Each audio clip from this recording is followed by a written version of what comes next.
the show where we discuss points that are important to the gaming community, or at least to the two of us, and sometimes top 5 lists, sometimes what are we playing, sometimes we like to just talk and talk and talk. Joining me, as always, we have Danny. Hi, and joining me, as always, is Trevor. Good morning. So, we like to open up with a little bit of what are we playing? So, Danny, what you been playing lately? I've been playing a game. It's a pretty new one by Pandasaurus Games, and it's called The Mind, where the idea of the mind is you guys are essentially playing the numbers cooperatively from 1 to 100 in ascending order, and there is no communication. You just have to find a way to communicate without communicating, and just know, if I was playing this number now, I have to play it before you would play a number that is higher. When do I think you would play that? And that sounds strange, but it's a really neat thing of like finding a way to just sit there and communicate this idea of, well, I'm not going to play for a while because I have high numbers. You probably should before me. Unless you have higher numbers, in which case I don't know what we're going to do. And it's a fantastic game. I've had a lot of fun playing it. And there's always that moment where we just kind of like sit back and like look at each other and go, what are we doing here? And it's hilarious every time. So I've been playing The Mind. What have you been playing? I've been playing a very, very in-depth, intricate game called Blackstone Fortress by Games Workshop. It is the newest entry in the Warhammer Quest line. Tons and tons of miniatures. It's a little bit of a exploration game, as there's things you can discover while you play. A lot of depth in its adventure and storytelling. Characters can die permanently or possibly come back to life. Lots and lots of gameplay.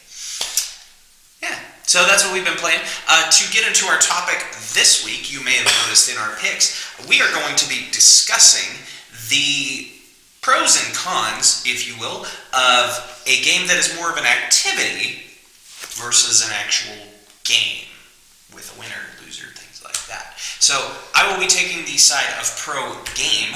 I'll be taking the side of technically con game, but pro activity as a game.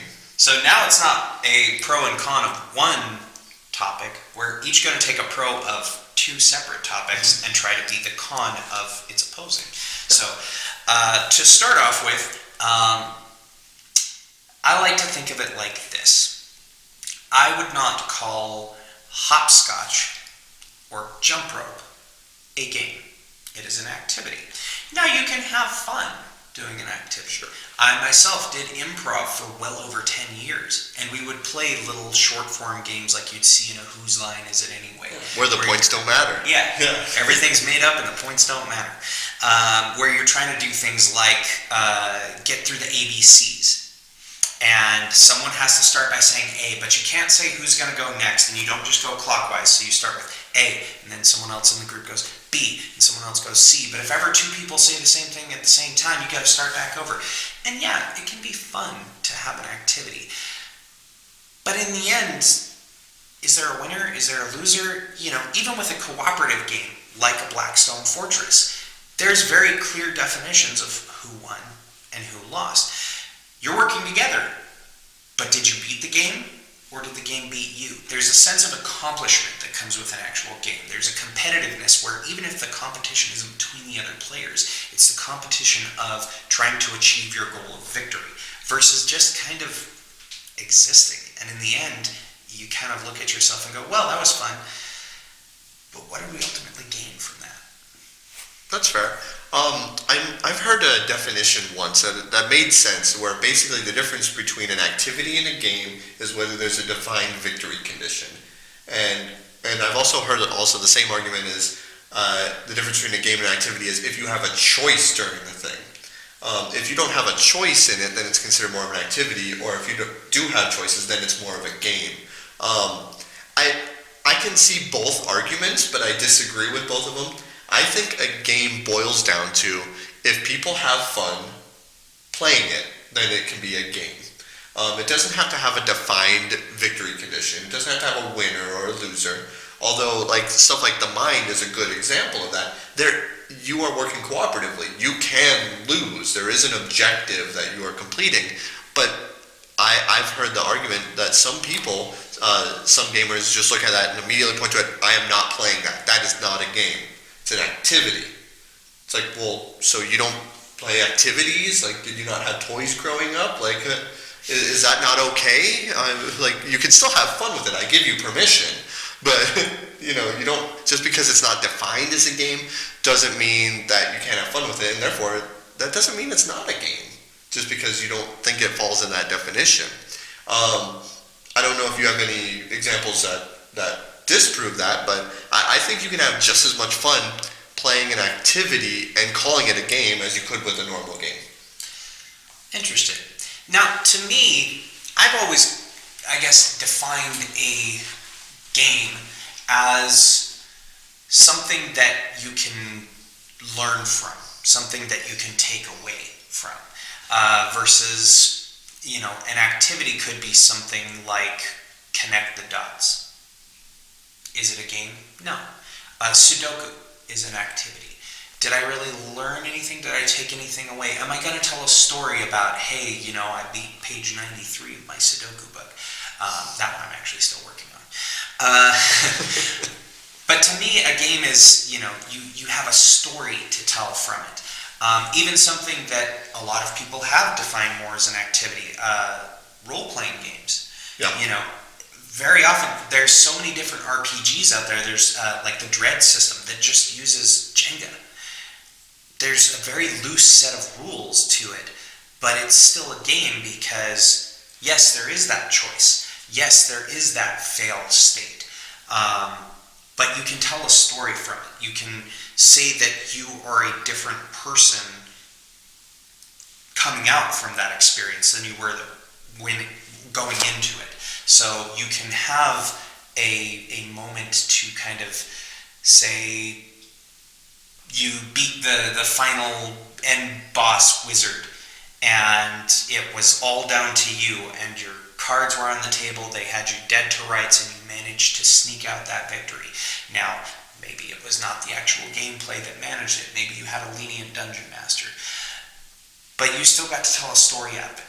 You still got to have something to take away from that experience. And that, to me, is what really defines a game versus even something like a Tenzi that, yeah, there's choice. Yeah, there's a clear winner and losers, I guess. But really, you're rolling 10 dice, and the first one to make all the numbers match wins. Do I have a story to tell about that? Absolutely not. Because it was, yeah, this one time I rolled some dice with some friends, and I managed to get 10 sixes first. Yeah, I think a good example of that, there's a game that I just got recently called Impact, and it's a re-implementation of a game called Strike. And the idea is like you roll dice into this tray. One of the sides in Impact, I'll use that as an example. There's 5 elements, one on each side, and there's a blank side. Your goal is to not run out of dice before anybody else. You want to be the last person standing. So when you throw a die into there, it could land on something. If it matches an element that's already in the tray, you take it out and you score that. Then you can choose to keep going if you want. Part of the game is like knocking other dice to do that. But if you get a blank side on any of them, those are removed from the game and you don't get a benefit from that. And so technically all you're doing is just chucking dice into a tray, and your only choice is whether you continue or not. There's a little bit of statistics involved, but I've heard that a lot of people are really debating on whether that's considered a game because you don't have a choice over the strategy. Sure, like you don't really have a storyline on it, but I've been finding that it's a really enjoyable thing to play, especially when somebody like knocks over one die and gets a 3 of a kind and empties the tray. That causes the next player to dump all their dice in, which is hilarious when that happens because it's a little nerve-wracking for them. But they're probably going to come away with some pairs or something. It should be fine. But that doesn't mean it will be. It's a really enjoyable game, but just because of the fact that it doesn't have a storyline, the theme is by all means dry. There's no reason for that theme. I think it still has a lot to go with of being enjoyable. In Tenzi, it's hard to say that's a game, but I can see why people enjoy it on the fact of crazy, frantically chucking dice. I mean, who doesn't like that? It's the same reason why technically jump roping is an activity, but if you're in a jump roping tournament, who can go longer, that's a game at that point, and it's probably enjoyable for people who like jump roping. So another thing that has to be addressed, I guess, is we're also seeing this in the world of digital gaming too, where you have this term walking sim. Excuse me. Yeah. I hate that term. Where people are saying, oh, it's not a game because you're just walking through this house and you're, clicking on things and reading little note cards and then you continue on. I've had better experiences with things that a lot of people wouldn't quantify as a game than actual games where, you play something like a Dark Souls, the creme de la creme of games when people talk about video gaming. And then you have something like Gone Home that's literally you walking through a house and discovering that your sister has run off to be with the love of her life when the whole time you're thinking she's dead in the attic. Wait, is that spoilers? If you haven't played Gone Home by now, then that's on you. It's like 4 years old. So, just in case if you heard this now, forget it, pause the video, go play the entire game or activity of going home. Yes, it's 20 minutes, play Gone Home, and then come back. Yeah, come back and then remember what you heard, spoiler alert. But meanwhile, you have things that are, so a perfect example in why I picked this game to kind of talk about was Blackstone Fortress. It is a miniatures game. There are combat scenarios that you play through with a grid and a board to speak of, and your figures moving around doing combat, trying to eliminate the enemies, get to the elevator, move on to the next challenge. The challenges aren't always combat, though. Some of them are just simple roll a die and try to beat this thing, and if you roll a high enough number, you pass. But thematically, it's this story of we've gone on to the next level, and all of a sudden, a door locks in front of us, and poison gas starts to spew in, and we need to try to unlock the door. Only this one character can hack the door panel and try to get us through so that we don't all die on the Blackstone Fortress and can get back to our home base. And even that in and of itself, even though it's not necessarily a game, it's a roll, did you do the thing? It still has so much more of an impactful meaning because through this combat, through these adventures, through these challenges, you are forming a bond, you're forming a relationship with your character. You want to see them succeed, you want to see the hero's journey completed. That to me is where a game truly shines, where you can say, I was this person, or I did this thing, or I managed to complete this insurmountable task. Versus, even in a jump rope competition, sometimes there's people that, I entered and I tripped on jump 3. That's a terrible story. Yeah, but at the same time... That I just made up. Yeah, well, I mean, yours is at least 4. But the thing is, I feel like people label activity, or label games that have less interactivity and less storytelling as activities in order to say, that's just an excuse for me never to play them, or if I end up playing them and have fun, I'm just redacting what I'm saying, or I've just proven myself wrong. And I feel like people have that stigma. It's like, oh, it's an activity, it's not a real game.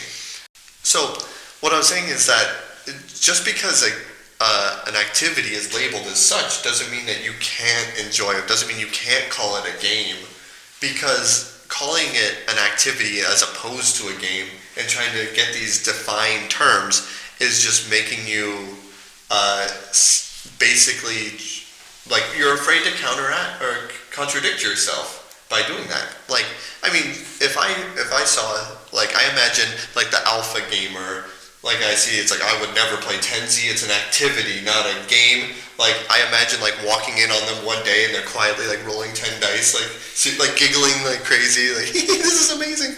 It's not a game, it's an activity, you didn't see anything. I feel like that's how I would interact with, or they would be doing that. Like, it's like, sure, playing a video game by yourself, like, telling that story, like, I wouldn't call going home an activity. I think it is a game, even even though there's no real interaction, that fail state. there's no fail state. There's no choice necessarily. I mean, kind of, but like not really. But getting that immersion in it, why can't you say that that's fun? And that's why I worry about people saying, "Oh, there's an activity versus a game." I mean, so, you've told me tons of stories about Happy Salmon. Would I quantify that as a game? Not necessarily. oh, It's Happy kind of- Salmon's a it's fantastic kind of game. 8 people running around a table and acting like complete and total idiots. Yeah, You still have it's fun, awesome. really. It's fantastic. Yeah. Yeah. That game is amazing. So that's kind of our points and counterpoints with activity versus game. I hope you enjoyed watching this or listening to it if you listen to it on podcast. Down below, please, first off, hit the subscribe button if you have not already. Hit the bell. Do everything you need to do. Give it thumbs up. Wherever you're doing, give us all the praise you can, whether you liked it or not. And then we want you to join in on the discussion. So if there's any points that we didn't hit, or if that you want to chime in on, maybe you have an experience that differs from ours, or that's something that we didn't say, please, by all means, join in on the conversation. Keep it friendly, of course. Maybe let us know that you loved Gone Home. Yeah, or like Tenzi. That's like still Tenzi. okay. Yeah, or maybe you competed in a jump roping competition. We don't know, but by all means, join in on the fun.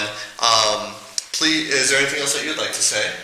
Just make sure, and even if you like the video, sometimes podcast is good too. Maybe you like to go for a jog. Maybe you like to go for a run. You can find us on any of your favorite podcast forums and download us and then listen to us anywhere you go. Yeah, so please do that. And until next time, this has been Talking Tabletop. I have been Danny. I have been Trevor, and we'll see you next time. Get nerdy with me. Tell me what game that you get on. Is it card or read? What kind of class do you play, girl? In an RPG.